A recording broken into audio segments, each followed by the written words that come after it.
Bonjour, nous allons résumer ensemble le Tania d'aujourd'hui, le 27 Menachem Av, 5780. Donc hier, nous avons fini avec une question, que a priori le dévoilement que la tzedaka va entraîner n'est pas proportionné, il n'a aucune commesure avec l'acte lui-même.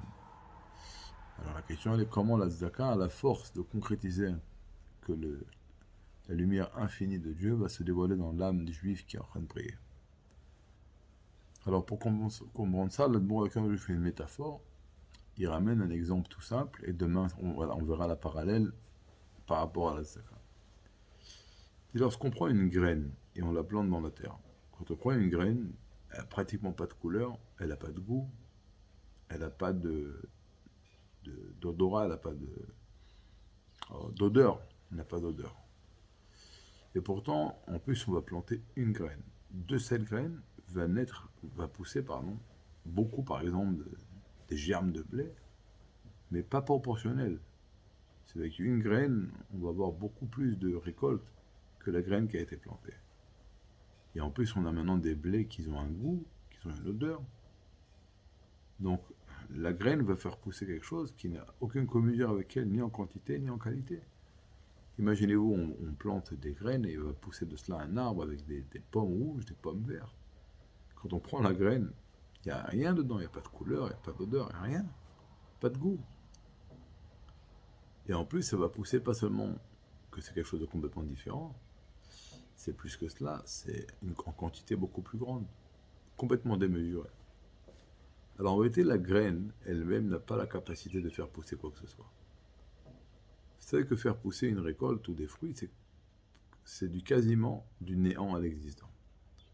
Parce que ce qui se passe dans la terre, c'est comme ça. La graine va pourrir. Quand elle va pourrir, elle va arriver à un niveau d'une situation de néant.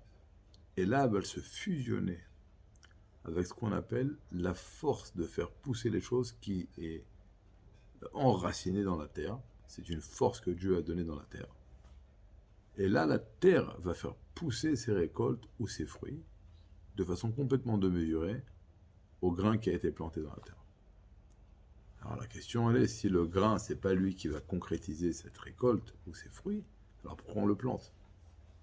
Alors, la graine, c'est un petit réveil d'en bas, une élévation du bas vers le haut, qui va réveiller dans la terre cette force-là de faire pousser les choses. Donc en vérité, ce qui fait pousser les choses, c'est la force de faire ce qu'on appelle le Koach HaTzomeach, qui est enraciné dans la terre.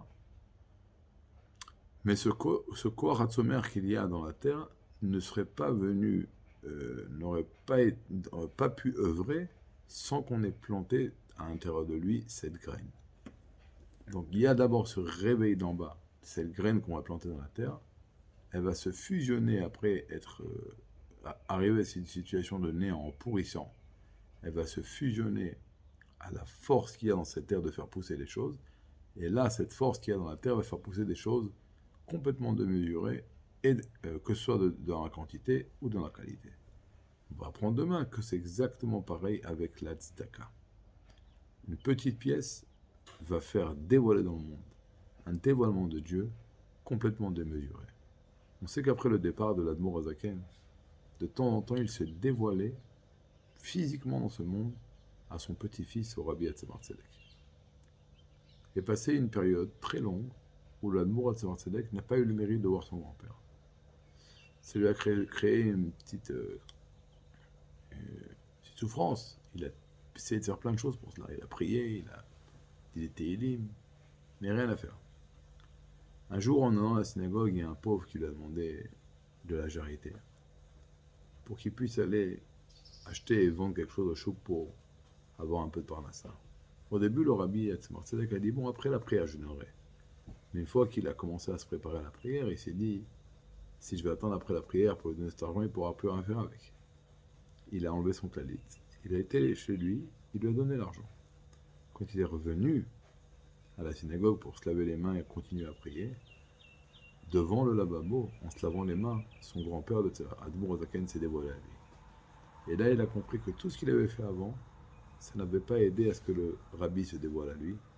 Mais lorsqu'il a donné de la charité, de la bonté à un autre juif, c'est là et seulement là que son grand-père est venu à lui et a écouté toutes ses questions, il lui a résolu toutes ses questions.